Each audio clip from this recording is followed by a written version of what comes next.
288 उमेदवार उभे करायचे की 288 पाडायचे हे 13 तारखेनंतर ठरवणार.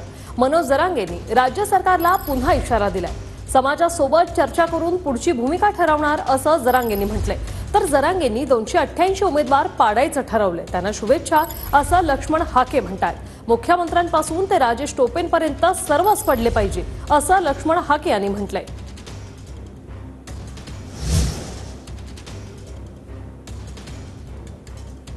की इच्छाशक्ती जर असली, सरकारची जर इच्छा असेल तर 7 दिवस नाही 2च घंट्यात सगळे निर्णय होऊ शकतात आणि ते बी कायदेशीर टिकणारे. तर इच्छाशक्ती त्यांची पाहिजे. पुढची दिशा तर आम्ही नंतर ठरवणार आहे 13 तारखेच्या नंतर, कारण हे 5 टप्पे होणार आहेत. सगळ्या मराठा समाजाची बैठक घेतल्याशिवाय पुढचा निर्णय होणार नाही. पण एका गोष्टीवर आम्ही पहिल्यापासून ठाम आहे, 288 उमेदवार उभा करायचे का 288 पाडायचे, नाविलाज आहे आमचं. जरांगे पाटलांनी 288 उमेदवार पाडायचं ठरवलेलं आहे. त्यांना आमच्या शुभेच्छा आहेत. हे पडले पाहिजेत सगळे.